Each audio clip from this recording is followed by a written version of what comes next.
महाकवि सुब्रमण्यम भारती की जन्मभूमि, तमिलनाडु की राजधानी चेन्नई के मॉडर्न सीनियर सेकेंडरी स्कूल के छात्र एम वागेश ऑनलाइन माध्यम से जुड़े हैं और प्रधानमंत्री जी आपसे प्रश्न पूछना चाहते हैं। M Vagesh, please ask your question. Honorable Prime Minister Sir, Namaste. My name is M. Vagesh.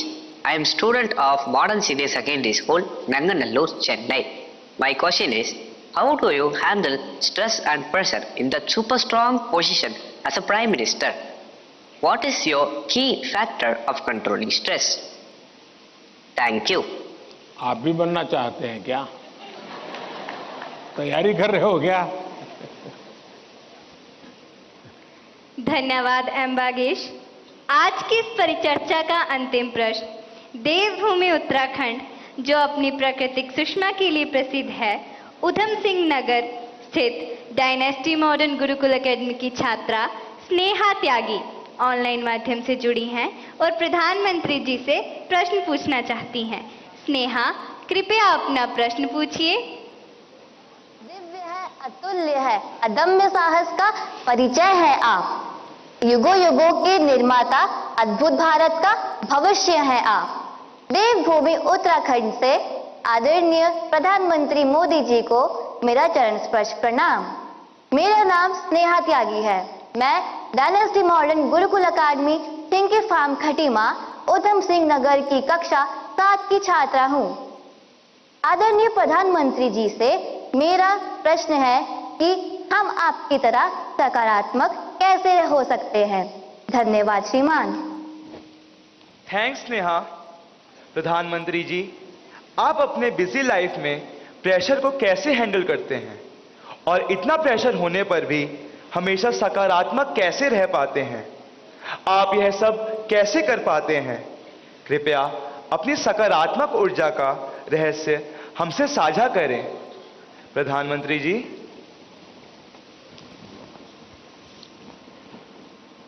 इसके कई जवाब हो सकते हैं। एक तो मुझे अच्छा लगा कि आपको पता है कि प्रधानमंत्री को कितना प्रेशर झेलना पड़ता है।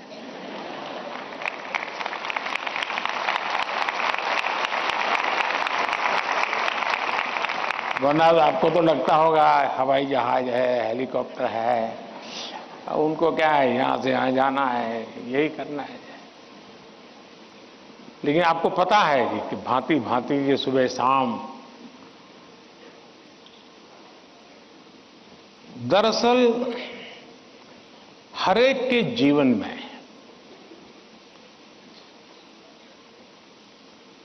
अपनी स्थिति से अतिरिक्त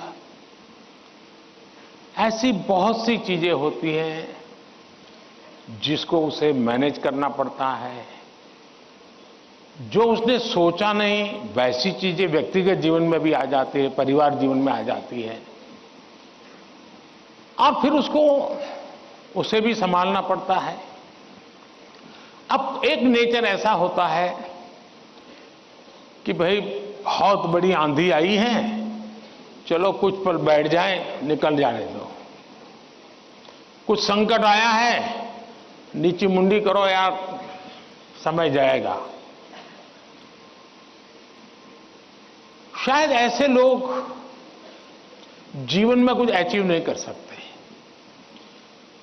मेरी प्रकृति है और जो मुझे काफी उपकारक लगी है, मैं हर चुनौती को चुनौती देता हूं।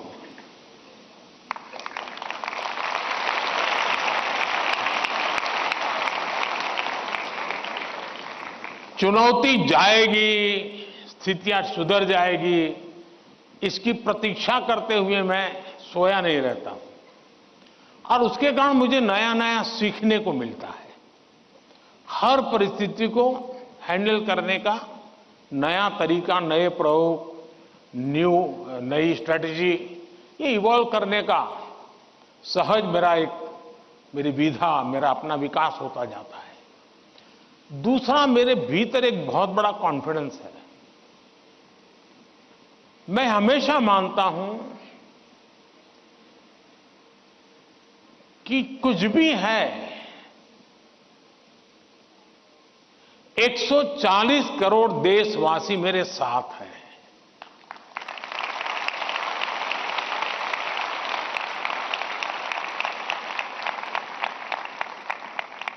अगर 100 मिलियन चुनौतियां हैं तो बिलियंस ऑफ बिलियन समाधान भी है। मुझे कभी नहीं लगता है कि मैं अकेला हूं। मुझे कभी नहीं लगता है कि मुझे करना है। मुझे हमेशा पता होता है मेरा देश सामर्थ्यवान है, मेरे देश के लोग सामर्थ्यवान है, मेरे देश के लोगों का मस्तिष्क सामर्थ्यवान है। हम हर चुनौती को पार कर जाएंगे। ये मूलभूत मेरे भीतर मेरा सोचने का पिंड है और इसके कारण मुझे कभी नहीं लगता यार मुझ पर आया क्या करूंगा। मुझे लगता है नहीं 140 करोड़ लोग हैं, संभल जाएंगे, ठीक है, आगे मुझे रहना पड़ेगा और गलत हुआ तो गाली मुझे खानी पड़ेगी, लेकिन मेरे देश का सामर्थ्य, और इसलिए मैं अपनी शक्ति देश के सामर्थ्य को बढ़ाने में लगा रहा हूं। और जितना ज्यादा मैं मेरे देशवासियों का सामर्थ्य बढ़ाता जाऊंगा, चुनौतियों को चुनौती देने की ताकत हमारी और बढ़ती जाएगी।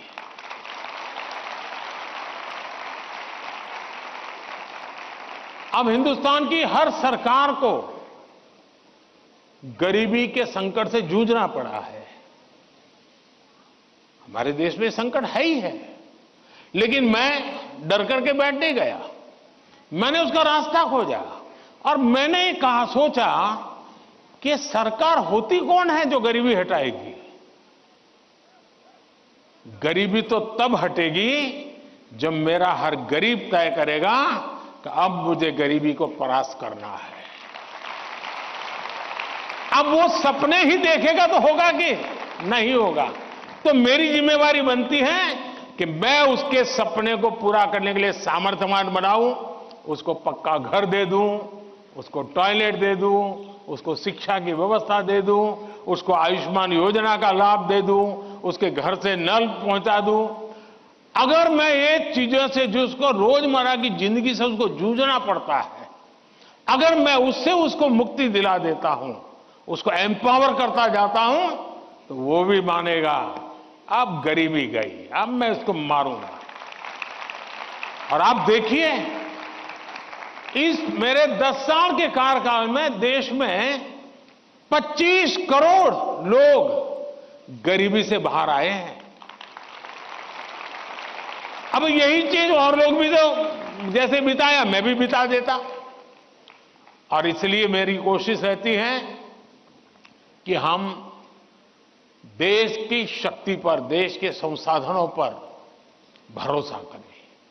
जब हम इन सारी चीजों को देखते हैं तो कभी हम अपने आप को अकेला महसूस नहीं करते। जी मैं क्या करूं, मैं कैसे करूं, अरे मैं तो एक चाय बेचने वाला इंसान, क्या करूंगा, ऐसे नहीं सोच सकता हूं जी। मुझे पूरा भरोसा होना चाहिए। और इसलिए पहली बात है कि आप जिनके लिए कर रहे हैं उन पर आपका अपार भरोसा।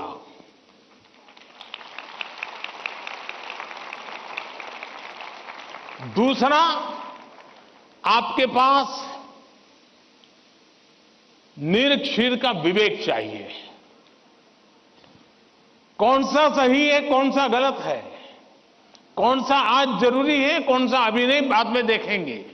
आप प्रायोरिटी तय करने का सामर्थ्य चाहिए। वो अनुभव से आता है, हर चीज को एनालाइज करने से आता है। मैं दूसरा प्रयास ये करता हूं। तीसरा, मैं गलती भी हो जाए तो ये मान के चलता हूं कि ये मेरे लिए लेसन है। मैं इसको निराशा का कारण नहीं मानता हूं। अब आप देखिए, कोविड का संकट कितना भयंकर था। मामूली चुनौती थी क्या? पूरी दुनिया फंसी पड़ी थी। अब मेरे लिए भी था कि क्या करो भाई, मैं कह दूं, अब क्या करे, तो भाई वैश्विक बीमारी है, दुनिया भर में ऐसा ही है, सब अपना अपना संभाल लो। मैंने ऐसा नहीं किया। रोज टीवी पे आया, रोज देशवासियों से बात की, कभी ताली बजाने के लिए कहा, कभी थाली बजाने के लिए कहा, कभी दिया जलाने के लिए कहा। वो एक्ट कोरोना को खत्म नहीं करता है, लेकिन वो एक्ट कोरोना के खिलाफ लड़ाई लड़ने की एक सामूहिक शक्ति को जन्म देता है। सामूहिक शक्ति को उभारना। अब देखिए, पहले भी खेल के मैदान में हमारे लोग जाते थे, कभी कोई जीत के आता था, कोई जीत के नहीं आता था, जाने वाले को पूछता नहीं था, आने वाले को पूछता नहीं था। मैंने कहा पहले 3 मेडल के जीतते आएंगे, लेकिन मैं उसके ढोल पिटूंगा। तो धीरे धीरे करके 107 मेडल लेने का सामर्थ्य उन्हीं बच्चों में से निकला। सामर्थ्य तो था, सही दिशा, सही रणनीति, सही नेतृत्व परिणाम लाता है। जिसके पास सामर्थ्य है उसका सही उपयोग करना चाहिए। और मेरा तो गवर्नेंस का एक सिद्धांत रहा है कि अच्छी सरकार चलाने के लिए, इन समस्याओं के समाधान के लिए भी आपको नीचे से ऊपर की तरफ सही जानकारी आनी चाहिए, परफेक्ट इंफॉर्मेशन आनी चाहिए, और ऊपर से नीचे की तरफ परफेक्ट गाइडेंस जाना चाहिए। अगर ये 2 वे चैनल परफेक्ट रही, उसका कम्युनिकेशन, उसकी व्यवस्थाएं, उसके प्रोटोकॉल, उसको ठीक से किया, तो आप चीजों को संभाल सकते हैं। कोरोना एक बहुत बड़ा उदाहरण है, और इसलिए मैं मानता हूं कि हम निराश होने का कोई कारण ही नहीं होता है जीवन में। और अगर एक बार मन में तय कर लिया कि निराश होना ही नहीं है, तो फिर सिवाय पॉजिटिविटी कुछ आता ही नहीं है। और मेरे यहां निराशा के सारे दरवाजे बंद हैं, कोई कोना भी, एक छोटी खिड़की भी मैंने खुली नहीं रखी है कि निराशा वहां से घुस जाए। और मैं, आपने कभी देखा होगा, मैं रोता बैठता नहीं हूं जी, पता नहीं क्या होगा, वो हमारे साथ आएगा कि नहीं आएगा, वो हमसे भिड़ जाएगा क्या। अरे होता रहता है जी, हम किस चीज के लिए हैं। और इसलिए मैं मानता हूं कि जीवन में आत्मविश्वास से भरे हुए और अपने लक्ष्य के विषय में। और दूसरी बात है, जब कोई निजी स्वार्थ नहीं होता है, खुद के लिए कुछ करना तय होता है, तो निर्णयों में कभी भी दुविधा पैदा नहीं होती है। और वो एक बहुत बड़ी अमानत मेरे पास है। मेरा क्या, मुझे क्या, इससे मेरा कोई लेना देना नहीं है। सिर्फ और सिर्फ देश के लिए करना और आपके लिए करना, ताकि आपके माता पिता को जिन मुसीबतों से गुजरना पड़ा, मैं नहीं चाहता हूं कि उन मुसीबतों से आपको गुजरना पड़े।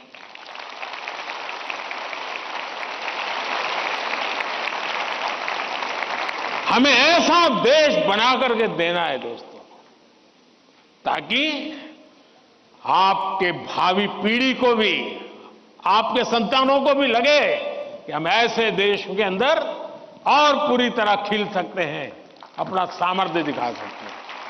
और ये हमारा सामूहिक संकल्प होना चाहिए, ये हमारा सामूहिक रिजॉल्व होना चाहिए, और परिणाम मिलता है। और इसलिए साथियों, जीवन में पॉजिटिव थिंकिंग की बहुत बड़ी ताकत होती है। बुरी सी बुरी चीज में भी पॉजिटिव देखा जा सकता है, उसको हमने देखना चाहिए। धन्यवाद जी।